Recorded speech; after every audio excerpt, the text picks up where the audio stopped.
ladies and gentlemen, and welcome once again to this episode of the CD Racoola Show.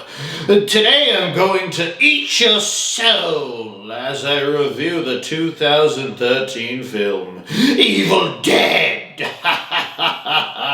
Holy macaroni and blood sandwiches, was this movie scary.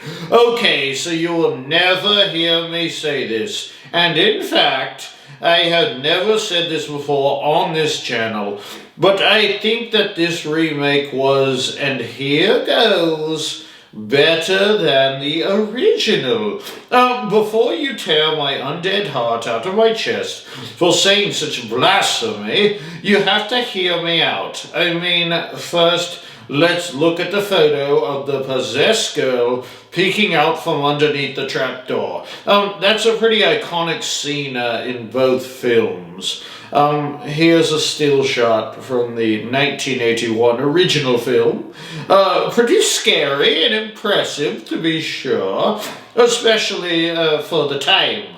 I'm not hating on that movie by any stretch of the imagination, but here's the same shot in the 2013 Evil Dead film. I mean, come on! That is pure nightmare fuel. Not exactly fair to compare the two as the technology has advanced quite a bit, but yeah, I mean, you be the judge of those two, and here they are again together.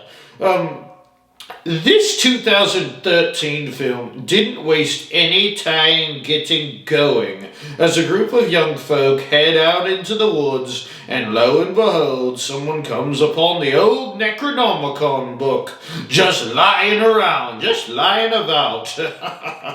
Maybe it's a coffee table book. So, of course, they read it out loud and summon the nasty little demon who begins possessing everyone it can get its evil little hands on. Lots of gore in this film, that's for sure, and lots of yummy blood that got my tummy a-rumbling. It's a pretty simple plot, but it definitely works for this film, and guess what? Who cares about the plot anyway? Let's see the monsters and the demons, please and thank you. This movie does not disappoint in that area by any stretch of the imagination. Also, by the way, I have read the Necronomicon myself. I mean, not out loud, of course, because I don't have the time to be battling demons that I accidentally summon.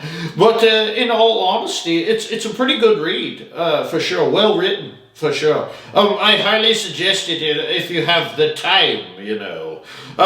This film was directed by Fede Alvarez, whom I thought did a killer job with this remake.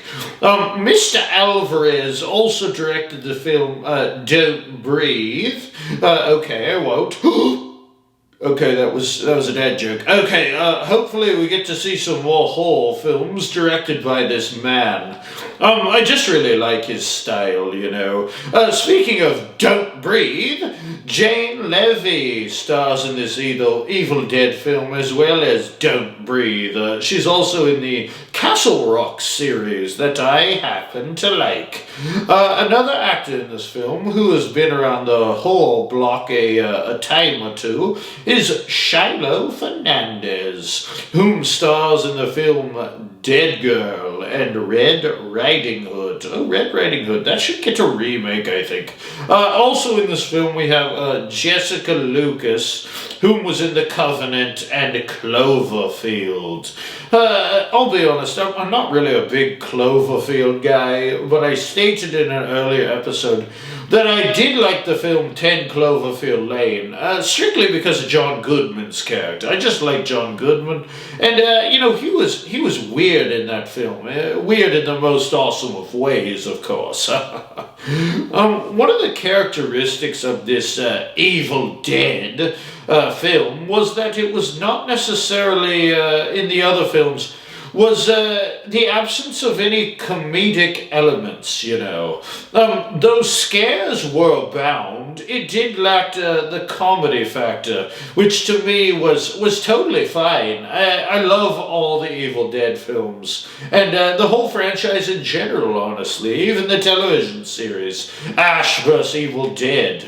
I think my favorite of all the films is Army of Darkness. The Deadites are just awesome in that, and the main baddie is just so cool in that film. I love him. Speaking of Ash and the lack of comedic elements, I think without Bruce Campbell as Ash Williams, you lose a bit of the funny factor. You really do. They had a few Ash Williams Easter eggs in the film with the girl's hand and the chainsaw. That scene was just, in the words of Ash Williams, groovy. With the chainsaw and the sawing in half and the blood raining from the sky. It's definitely a lot, and a lot in a good way. I won't say that Ash Williams was completely out of the picture for this film, as he does make a little appearance, a little token at the end of the credits, so I urge you bozos to watch it till the very end. I thought it was pretty cool that they put him in there because, you know, he is really a huge part of the franchise. I mean, he is. I will, however, tell you why this film works and functions perfectly well without Ash Williams. It's simply because, as I've told you guys time and time again, I have to throw it in your face. Horror is about the villains, the monsters, and the demons, baby. No matter how awesome the hero is, and Ash Williams is very awesome, it's still the murderous demons and the Deadites that bring us back to the Evil Dead franchise time and time again. Keep the villains evil, and you will keep your fan base throwing money at you. Follow old CD's formula, and we could have Evil Dead films for years to come. In fact, we are supposed to be getting a new Evil Dead film sometime in 2023. Maybe you guys know, I don't know, leave it in the comments. Should be a little treat for the senses, that's for sure. All in all, if you like to be scared, then you really should watch this film. It's definitely up there on my list. Comment down below on your favorite Evil Dead franchise film or television series season of all time. This one to me is the scariest, but as I said before, I think I enjoy the Army of Darkness the most. That's just me personally, of course. That's just an old rotted brain vampy. I would like to thank you for joining me here on the CD Racoola Show. And please like, share, and subscribe so that I can continue feasting on your souls through my YouTube channel. Please join me next episode when I review the 2007 Rob Zombie film, Halloween. Oh, it's getting close to Halloween. What a coincidence. What good timing old CD has.